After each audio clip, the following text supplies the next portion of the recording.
Olá, pessoal! Estamos aqui hoje mais uma vez para refletirmos juntos a nossa liturgia do dia, tá certo? E nesse domingo, vivendo este dia do Senhor, fazemos memória do mistério pascal, reconhecendo que somos todos filhos do mesmo Pai, cidadãos do reino. Então, inseridos no mês missionário, celebramos o Dia Mundial das Missões, louvando ao Pai por este dom batismal de anunciar o Evangelho de Jesus. Então, a primeira leitura está em Isaías, capítulo 45, versículo 1, depois do versículo 4 a 6. Isaías, capítulo 45, versículo 1, depois do versículo 4 a 6.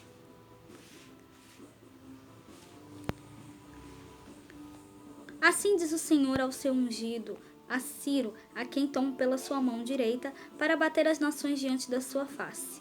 Eu soltarei os lombos dos reis, para abrir diante dele as portas, e as portas não se fecharão. Por amor de meu servo Jacó e de Israel, meu eleito, eu a ti te chamei pelo teu nome, pus-te o teu sobrenome, e ainda não me conhecesses. Eu sou o Senhor, e não há outro. Fora de mim não há Deus. Eu te cingirei, ainda que tu não me conheças, para que se saiba donde o nascente do sol e donde o poente, que fora de mim não há outro. Eu sou o Senhor e não há outro. Então, primeira leitura hoje, né? No Dia Mundial das Missões, né, a primeira leitura proclama a supremacia de Deus. Eu sou o Senhor, mas descreve que o próprio Deus elege Ciro, o estrangeiro persa, como seu ungido, para que, ao conquistar o reino babilônico, conceda ao povo judeu a possibilidade de retornar e reconstruir a sua nação. Assim, é-nos preparado o caminho de reflexão do texto do Evangelho. Então, que a gente vai ver, né, daqui a pouco. Então, que a gente possa sempre, cada vez mais, anunciar, né, o reino de Jesus, anunciar a boa nova a todos. E agora, falando da segunda leitura, hoje ela está em 1 Tessalonicenses, capítulo 1, versículo 1 a 5. 1 Tessalonicenses, capítulo 1, versículo 1 a 5. Paulo e Silvano e Timóteo, a igreja dos Tessalonicenses em Deus, o Pai e no Senhor Jesus Cristo, graça e paz tenhais de Deus, nosso Pai, e do Senhor Jesus Cristo.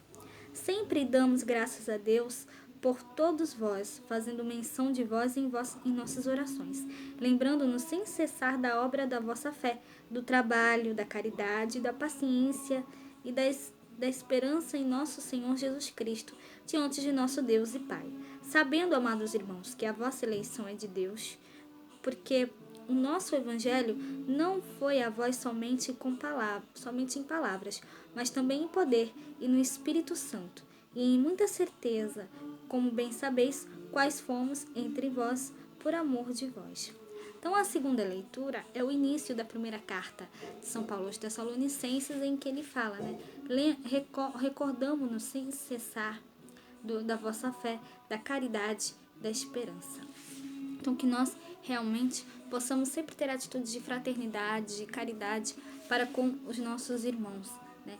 Que a gente sempre possa anunciar, né, o Evangelho de Deus, o Evangelho de Cristo, o reino de Jesus a todos. E agora, falando do Evangelho, hoje ele está em Mateus, capítulo 22, versículo 15 a 21. Mateus, capítulo 22, versículo 15 a 21. Então, retirando-se os fariseus, consultaram entre si como surpreenderiam em alguma palavra, e enviaram-lhe os seus discípulos com os herodianos, dizendo: Mestre, bem sabemos que és verdadeiro e ensinas o caminho de Deus segundo a verdade, e de ninguém se te dá, porque não olhas a aparência dos homens. Dize-nos, pois, que te parece? É lícito pagar o tributo a César ou não? Jesus, porém, conhecendo a sua malícia, disse: Por que me experimentais, hipócritas? Mostrai-me a moeda do tributo. E eles lhe apresentaram dinheiro. E ele disse-lhes: De quem é esta efígie e esta inscrição? Dizem-lhe eles: De César. Então, ele lhes diz: dai, pois, a César o que é de César, e a Deus o que é de Deus.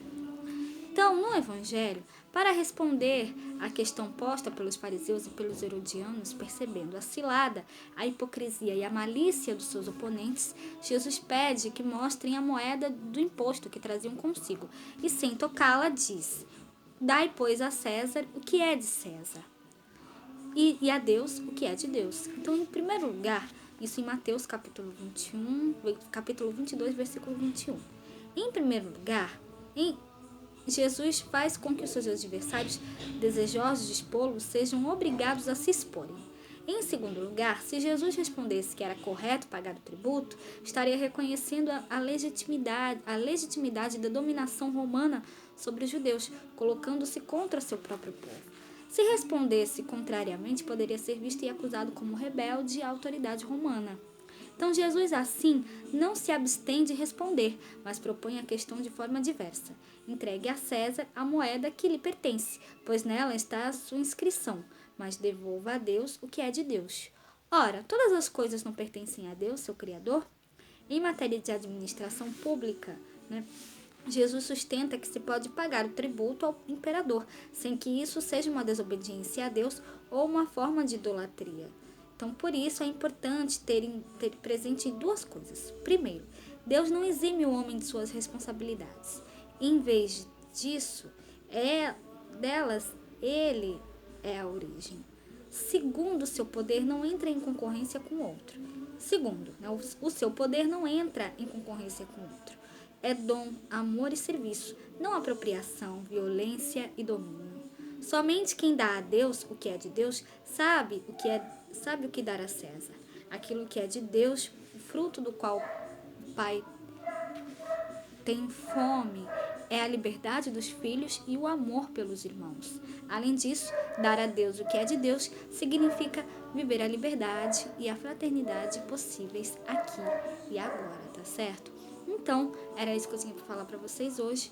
Muito obrigada a todos por curtirem, por comentarem.